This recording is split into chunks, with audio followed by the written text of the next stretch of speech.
before we get too far into House of the Dragon, because that's what we're about to talk about. Yeah.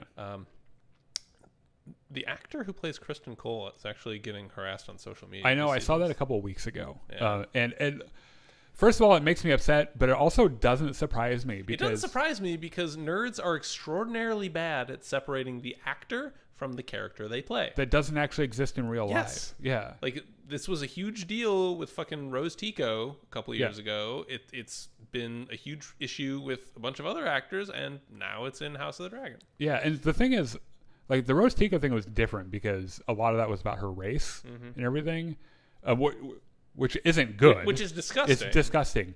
But, like, it's a weird, different thing. Yeah. That their problem with the actor is that they think he's literally Kristen Cole. Yeah. And it's like, guys, if you ever see Kristen Cole in real life, go kick him in the balls. Yeah, he's a jackass. Like, yeah, he's like, by the way, is the only incel I've ever heard of that's actually having sex with someone. I don't know how Cole pulls that off, but he is, right? Because, like, his main driving force is fuck Rhaenyra for not wanting to go off and sell oranges with me. Yeah. And it affects the rest of his life, Yeah. right?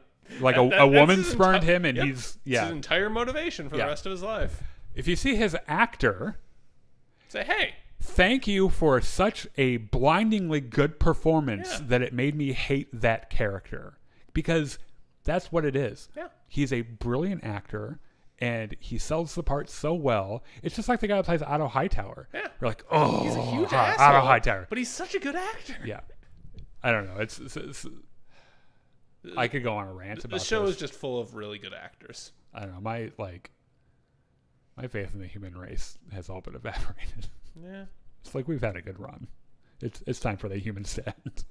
Okay, House of the Dragon, Season 2, Episode 4, The Red Dragon and the Gold.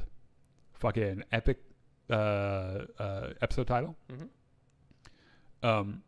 We're going to get into spoilers immediately. Yeah. Like, too much shit to talk about. We're gonna spoil it. If you've not seen it yet, please go watch it. Come back, let us know what you think in the comments. So you can be sad with us. Yeah, it is really depressing. We'll save some of the depressing stuff toward the end because there's other weird shit happening too. Because that's where the depressing shit happens. Yeah. So, like, okay. So first of all, Daemon is still at Harrenhal tripping balls. Yeah. And, like, I like how there's just this entire war raging, and Daemon's just like taking a walk around Harrenhal in the middle of the night, like having bad dreams, like trying to figure out how to help the war, but he's still like entirely useless. Like, what the fuck is Caraxes doing, by the way? You think he's like also kind of tripping balls and just like flying around? Like, what the fuck? Maybe. So the whole thing opens with this neat scene with Millie Alcock's Rhaenyra. Young Rhaenyra. Yeah.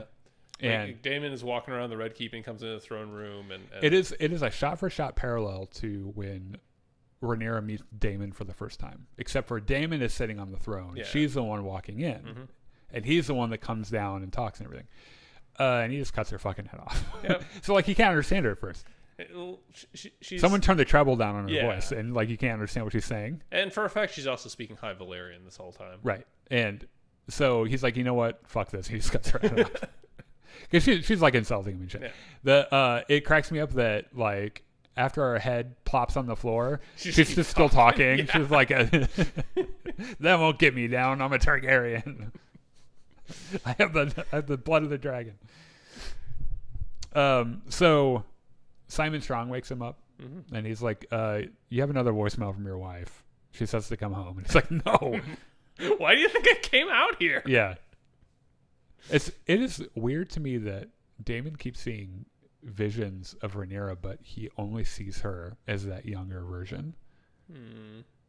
Which says some things about his mental state, I think. That's probably the version he likes the most because she was more malleable. Yeah. And he could kind of like boss her around a little bit more. Damon might be on the side that we support, but he is not a good guy. Yeah, he's not a great guy. He's not a good human being. Yeah. So the voicemail more or less is about how, like, Bela saw an army leaving King's Landing and shit. And, like, Daemon can't be bothered by it. He's like, I don't fucking care why am I being haunted? Yeah. And he's like, everyone's haunted here. It's Harrenhal. Yeah. It's just how it works. They're walking around and they just walk past a fucking random black goat, which in like it's just hanging out. In our culture is like the devil. I don't know what it means in Westeros. It could just be one of the random goats that just like walked in because they're like because there's no walls. Yeah, it's just like you might as well be outside. Yeah. We meet Oscar Tully, who is the grandson of Grover Tully and is the son of Kermit Tully. And if you're thinking Oscar, Grover, and Kermit, yes, George R. R. Martin had a little joke in Blood and Fire. And I think there's another guy in the book that's one of the other ones. Elmo. Oh, okay. No, there's an Elmo Tully in there. Yeah. Which, by the way, this is the family that Catelyn Stark is from in the original series, and also Brendan Tully, the Blackfish, who is a fucking badass. They always have the fish. And I like how he's got the fish scale like armor and shit. Like it's pretty cool. So it turns out old man Tully is shitting his pants and isn't talking to anyone. And Damon's like, look, are you going to fight for me or not? Yeah. Well, actually he's like, I have this smashing idea. Why don't you take a pillow and kill your grandfather? Which is such a Damon thing to say. Put it over his face. Wait till he stops breathing. Press down a little bit. Yeah. And then problem solved. Wouldn't you say? You're the new lord. You can come fight for me. And Oscar's like, but I love my grandfather. Damon's like, then you're completely fucking useless to me. Get out. Get out. Get out of my castle. Take that fucking goat with you. I don't want to see that in here again.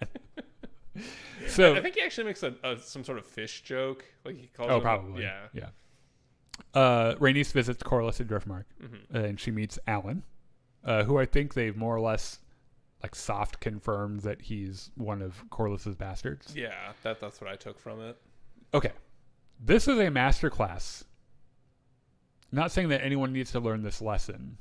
Looking at you, Catelyn Stark, where how to be gracious to your husband's bastards, because Jon Snow, Ned Stark's bastard, Catelyn treats like a piece of shit the entire time she's alive, pretty much, right?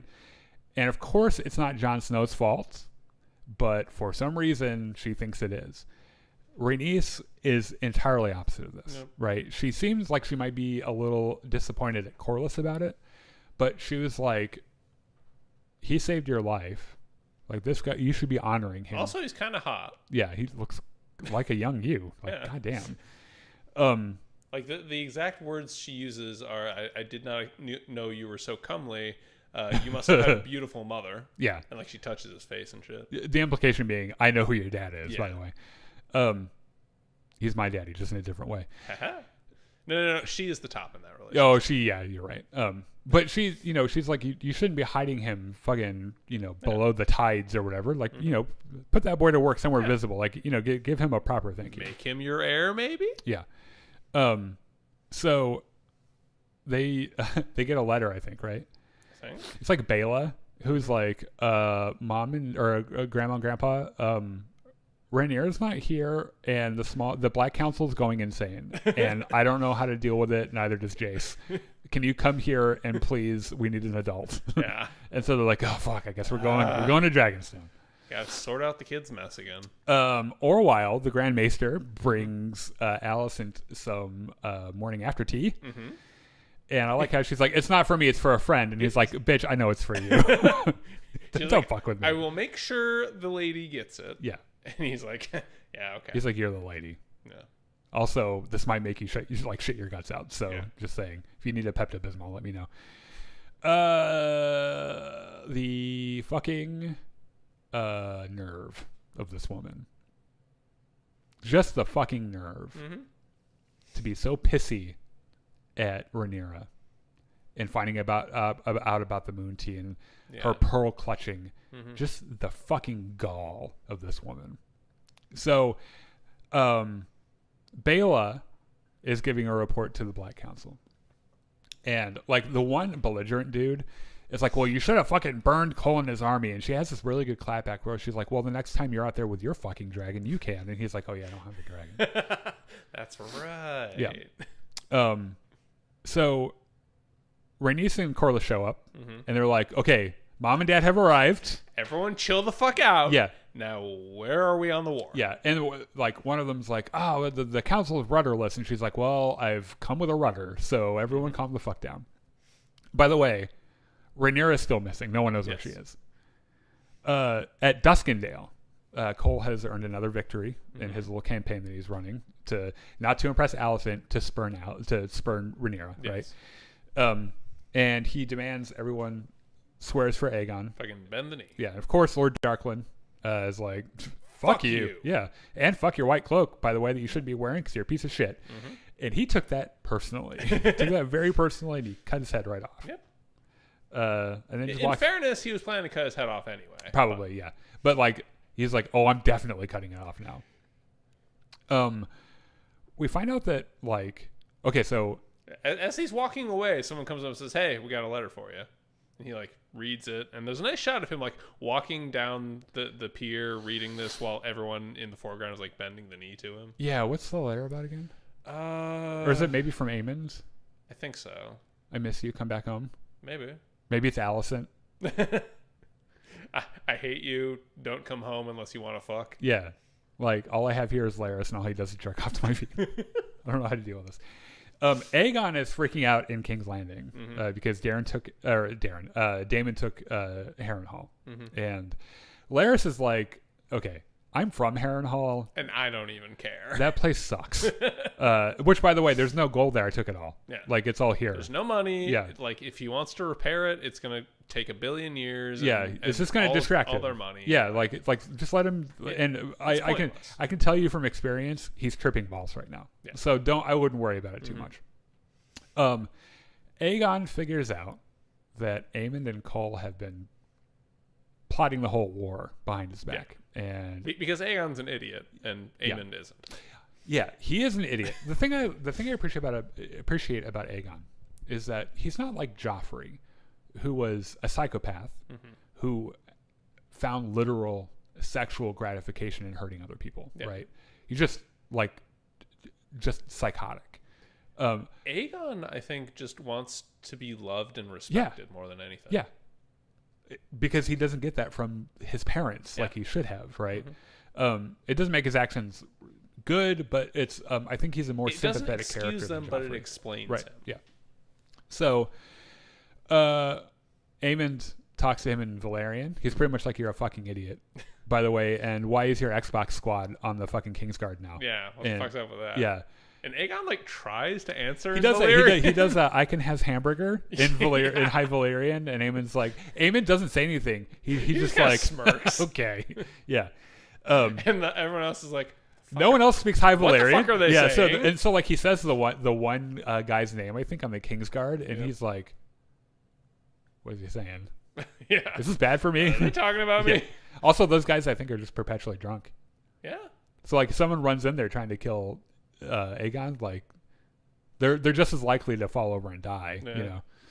So Alicent and Larys hang out, which is usually the start of something very bad. Yeah. So there's a nice touch here where like Alicent is like clutching a warm rock to her abdomen. She's shitting her guts out. Yeah, just like Orwell said she would. Larys knows he knows about the morning after tea. He knows everything. He knows about Cole and everything. Just assume if it happened in King's Landing, Larys knows about it. He was probably sitting there behind a wall, like, jerking off, watching. This is why we get demonetized on our hostage training videos. Alicent is suddenly obsessed with Viserys' histories, and I'm pretty sure it's because she's trying to find Aegon's dream. Yeah, and she's like, "What the fuck is this? Like, what the fuck was Rhaenyra talking about?" And she has resigned to the situation, and she doesn't seem to care that she's wrong. The fucking audacity of this woman, let me tell you.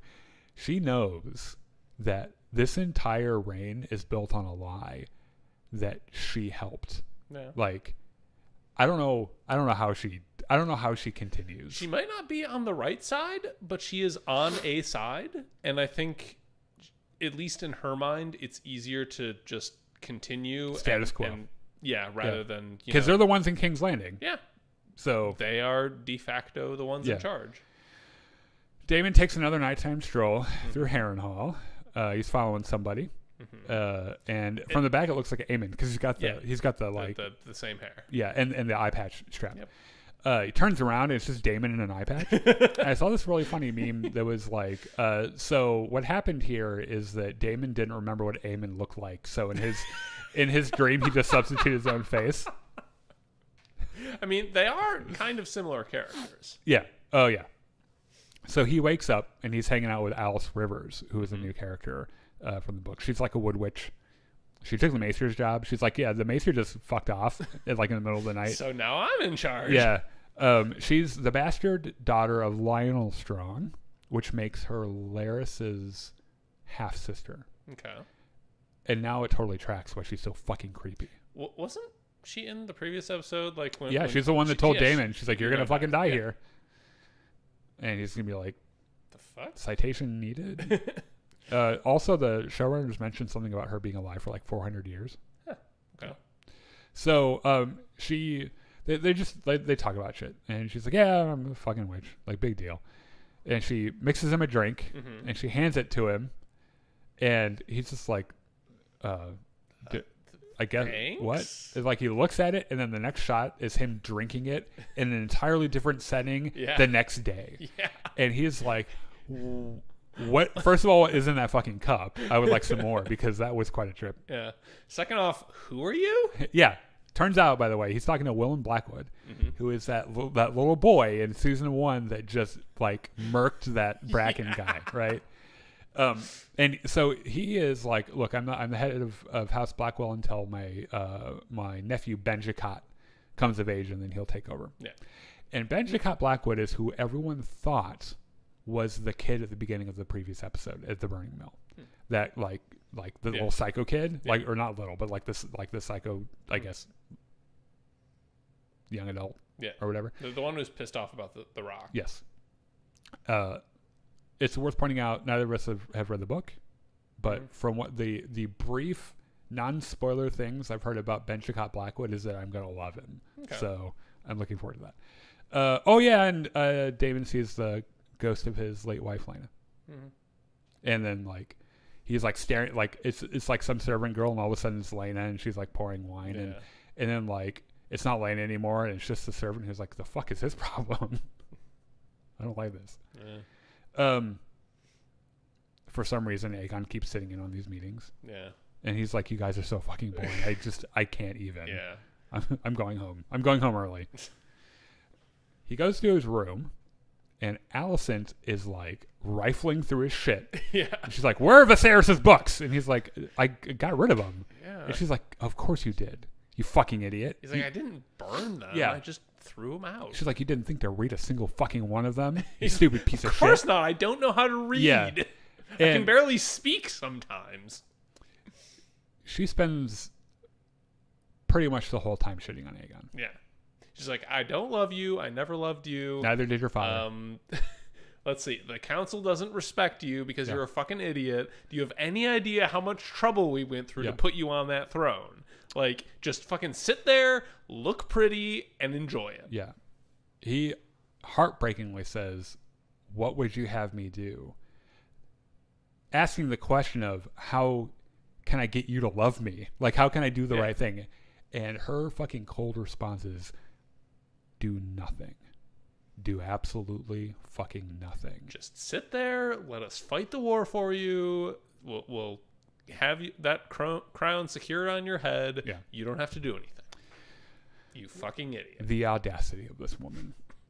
So Kristen's preparing an attack on Rook's Rest. And he orders Gwaine, I guess his name is, I think, Alicent's brother. He's like, so I know the original battle plan was to attack at night where we couldn't be roasted by dragons. We're going to actually instead attack during the day where we can be roasted by dragons. Queen is like, that's fucking stupid. He's like, why? Well, for fuck's sake.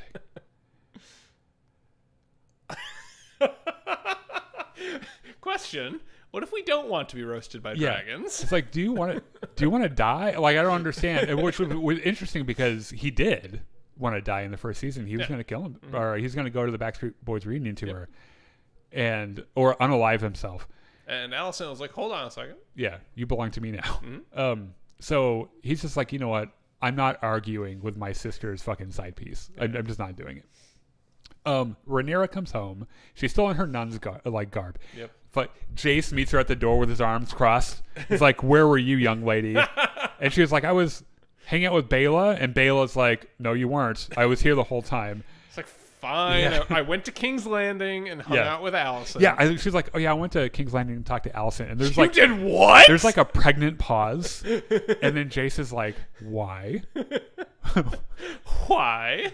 There's one place in the world that is the most dangerous for you, specifically you, and that's where you went." And she's like, "Yeah, we dressed up like the Catholics. It was fine. It was fun."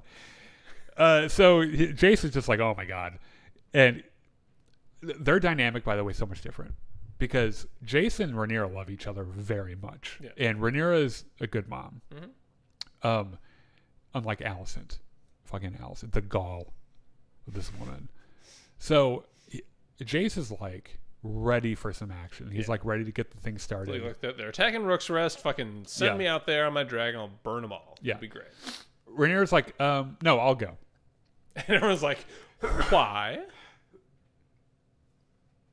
Nope, only one that time. So the Black Council is like, "Okay, there's only one place you can go after King's Landing where you specifically are the most in danger, and it's into a fucking battle with a dragon. Yeah. So can we not do that?" And then Rhaenys is like, "I have a better idea. I'll fucking go. I have the biggest dragon, aside from Vhagar.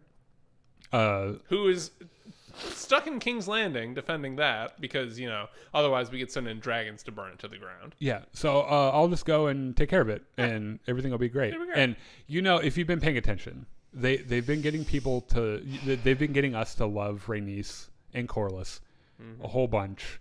They've had a couple of really tender moments together. You know that the second she volunteers for this, what's going to happen, and you're just like, son of a bitch. So even more so in the next scene where she's like cuddling with Meleys and is like going into battle, off to battle one more time. Yep. And it's just like, guys, don't do this. 3 days before retirement. Kill Rhaenys. I won't be happy about it. I love her, but don't fucking kill the dragon. So Alicent, Rhaenyra is like, "Hey, by the way, I learned some interesting news in King's Landing. My claim is and always has been righteous, and Alicent actively knows that hers isn't and refuses to yield. So let's go to fucking war. Also, please don't mistake my caution for weakness, because now that I am personally satisfied that every avenue to peace is blocked, let's pull out the fucking dragons. Balls deep. Let's fucking go on the one guy that keeps like, we have to do dragons. He's like, yes, finally. Yeah. He's going to go and watch the battle. He's like, I just want to see dragons fight. He's going to watch the battle and just fucking jerk off the whole time. So Rhaenyra, I think, realizes maybe that her going to King's Landing was a little foolish. I think it's a couple things. So she realizes that it's war and I am mortal. Well, because she also says, I realize now that either we fight for the crown or I die, which I think is why she starts thinking about her mortality, right? Yeah. So I am mortal, and the prophecy of Aegon's dream cannot die with me. Right. So Jace, let me tell you about this thing called the Song of Ice and Fire. Yeah. And he's just like, the what now? Okay. Well, that's pretty dark. That's a thing. That's like my responsibility. And she's like, well, if I fucking die. And he's like, don't fucking die then, because that sounds terrifying. Yeah. I don't know if I want to do that. That's right after this. There are two parallel moments. We talked already about Rhaenys goes to see Meleys, and they prepare for battle. Aegon is just getting progressively more and more drunk, and somewhere along the way, something turns in his mind, and he's like, I'm going to go get on my dragon and attack something. I'm going to do something. So he goes down to the dragon pit in his fucking Aegon the Conqueror's armor, and his beautiful dragon Sunfire, like can tell that he's like not doing well, and like gives him a little bump, and makes Aegon smile. And it's like the first time you see Aegon smile in like the whole fucking season. And it's another one of those heartbreaking things where it's like so the dragons are undoubtedly just flying nuclear weapons, right? But they're just animals. And first of all, it's lucky for all the humans in this world that dragons evolved to have a relationship with humans and not just decided to burn everything and rule everything by themselves, you know? Because they totally could. Yeah. They are hyper intelligent, first of all, we know, but also like there isn't a power in that world that can compete with dragons, except for other dragons. Well, the ice zombies. Which are vulnerable to dragonfire. And they can't fly. Yeah, but the dragons are also vulnerable to being turned into zombies. Yeah, if you hit them with the ice spear. Yeah.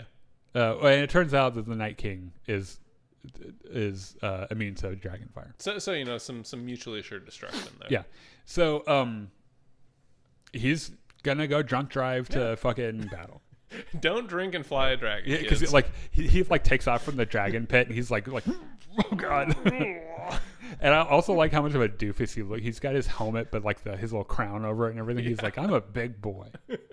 I can has war now. All right, so we have the Battle of Rook's Rest. Cole's troops attack the castle. They don't do too well. No, yeah, they're doing pretty poorly. Like there's a whole bunch of archers over at the castle, and they're just shooting their tons of arrows out their there. formations are tight. Yeah. They're like there's like the one line, and then they like step out of the way, and some guys like next fucking rank, and they're just like just lines of guys coming through just shooting off arrows. Very well drilled. Yeah. Cole is looking from the tree line like, yes, this is going very well, and you're like, why do you think that? Because this very obviously is going poorly for you. Does not seem like it's going very well. So, turns out that they're just bait, right? And here comes fucking Rhaenys on melees, and she comes down, fucking barbecues a few lines of dudes. Okay. Every time a regular non-Targaryen person sees a dragon in this show, it cracks me the fuck up. Because they shit their pants. They all shit their pants, and they like they're like, oh fuck, is that dragon? They start running. Yeah, it's great. She starts like carving through everything. Yeah. And by the way, I don't think that Gwaine was in on the bait thing. No, because he has the same reaction. Yeah. And it's like, oh my god, that's a fucking dragon. So Cole orders signal arrows to be fired. Send the signals. And there's like a Rubes Goldberg. Yeah, like the couple of arrows go up, a guy blows a horn, and then somewhere in the woods, like a couple miles off, I think, an oddly shaped rock just starts moving a little bit. Yeah. So it's Vhagar. Yeah. She really blends in to that like brush and shit. And also she's enormous. Yeah.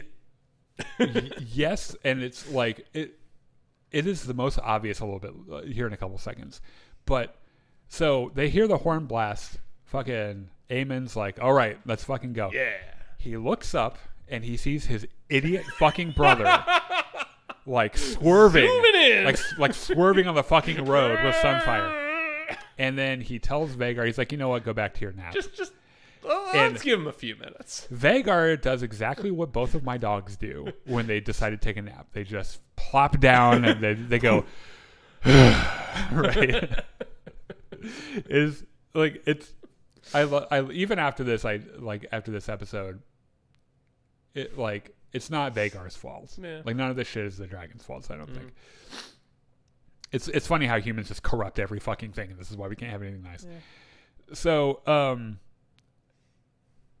Melee's like Rhaenys sees the king on his fucking dragon. It's like, well, shit, we can end the whole war like, right here. Well, what do we have here? Melee's, let's go fuck this boy up. Yeah. And so like I don't know like if it's like the inexperience of Aegon as a dragon rider, but it's like Rhaenyra knew that he was going to do like the opening Charizard attack with the flames and shit. And she's like, oh, I've seen that shit before. Yeah. And she swerves at the right moment, is able to avoid the fucking fire. And then before Aegon can realize what's happening, he is in a death clutch. Yeah. and like Melees is like digging this like gouging flesh from his chest and shit, and it's really gruesome. And like it's one, they have one bout. Yeah. And Sunfire's like, I'm out. Like that. Holy Done. shit! That Goodbye. dragon's so fucking I've had big. enough. Yeah. And at first I thought that was like blood kind of spilling everywhere, but it's like definitely melting the people it's falling on. Yeah. I think this must be like some kind of like biological fuel or something for their fire or something. So like Aegon tries to dust himself off. Yeah. And Melees grabs him again. And you switch to the people in the castle's POV. Mm-hmm. And you see this pair of wings over the tree line. And it's just like fucking, it's like the fin from Jaws. Where, and it is so big. Like when you see Melees come in, because Melees is big. Yeah. But she doesn't take up the entire field of view in the shot. Vhagar is like up in the air quite a while away, and she still takes up the whole fucking field of view. That dragon is so insanely big. And you know what's crazy to me, and I hope someday to see it when they finally do one of the 20 fucking spinoffs. Mm-hmm. Hopefully they do Aegon's fucking conquest, because Balerion the Black Dread is noticeably bigger than Vhagar. Like that, he's fucking just out of this world big, right? Mm-hmm.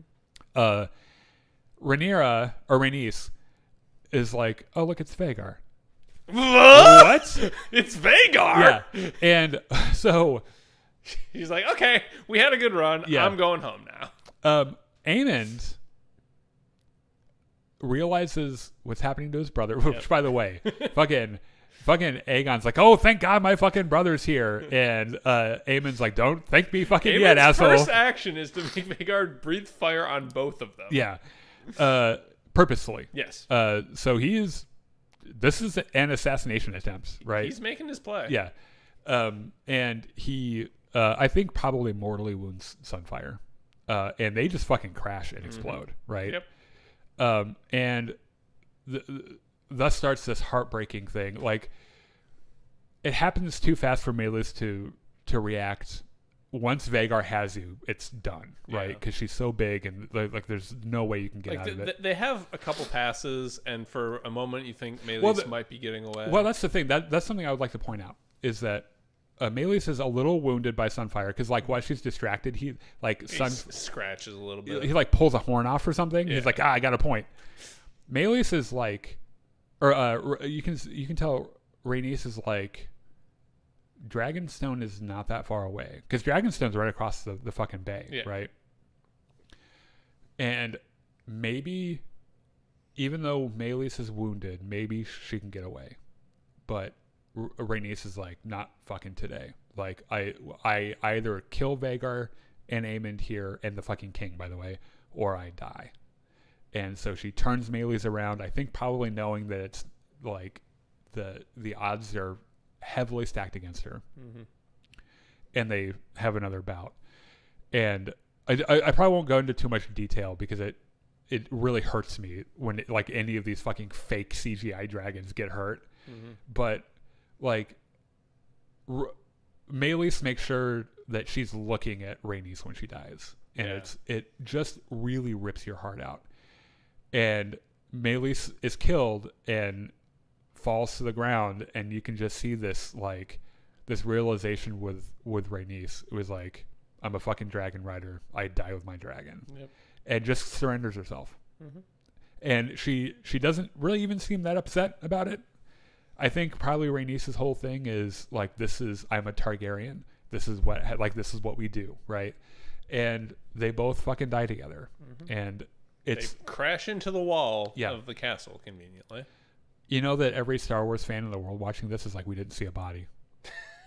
She totally could have used the Force. She's dead. Yeah. It hurts me. She is dead. Rhaenys is the Mace Windu of House of the Dragon. So Cole, somewhere around in here, gets knocked the fuck out. Yes. So he wakes up, and it's like, have you ever seen Sausage Party? Yes. Do you remember that hilarious fucking sequence where like a cart spills over And from like the hot dog's perspective, it's like the Saving Private Ryan, like horrific hellscape. Yeah. That's what Cole wakes up to. Yes. And he walks up to a guy standing there. He's like, the king went down. We gotta fucking save him. And he touches him, and the dude is just made of ash. He just skeleton. Yeah. And he's like, well, fuck. okay. Well, you're not gonna help the king then. Well, I'm just gonna go walk into the woods myself then. He drags his busted ass over there. Mm-hmm. Behind him, like you can hear people. They're assembling to like go rush into the castle. Oh, without Melee's, without Melee's the like and Rhaenys the like Rook's Rest wasn't even really that big of a castle to begin with. Everyone was very confused as to why they were attacking that anyway. Yeah. So, Cole finds Sunfire and Aegon. He also finds Aemond, who is standing there doing his General Hux thing from The Last Jedi, where he's got like his fucking weapon out, and then like he's like, "Oh wait, yeah, let me just put this away." He picks up the cat's paw dagger, and is like, "I think this will belong to me now." And Cole kind of looks over. Somehow Sunfire is still alive. And I think we're not meant to know if Aegon is, though I watched a preview for the next episode, and he at least survives the battle. And maybe Cole realizes that Aemond was purposefully late and something happened. Maybe. I don't know. So going forward, the Blacks just lost their biggest dragon. And Rhaenyra is not going to let this go unpunished. That there will be consequences for this, particularly now that she's dead. She's just resigned to war. Yeah, something like she was already on board. Like it's fucking war, but like. Yeah. By the way, for what they did to Rhaenys, I hope they burn every fucking green in this show. Just fuck all of them. None of them deserve to be there. Especially when you watch the previews and they take Melee's head and parade her around King's Landing. Oh, those motherfuckers. Yeah. Just every fucking one of them. You know what? Even fucking Helena. I don't care. No, not Helena. No, put Helena on Dragonstone. I'm sure she'd actually have like kind of a good time there. Yeah, she'd hang out with the spiders. Or also, like, she and Jace got along. Yeah. At their dinner. Yeah. And everything. I bet they would be friends. Yeah. Corlys is gonna freak out. Oh yeah. And you're talking about a man who has the biggest navy in the fucking world. Would not surprise me to see Corlys just pull up to King's Landing through the Blackwater Rush and just like, we're bombarding everything, bitches. See you guys later. And then Vhagar comes out and... Yeah, I am interested to know if Aemond figures out the secret of this cat's paw dagger. Because remember, because he can read the High Valyrian, if he has the thought to put it in fire or something, he'll know what's on it, and it would be interesting to know. It'd be an interesting situation with both sides knowing what it is, and having different interpretations and everything of it.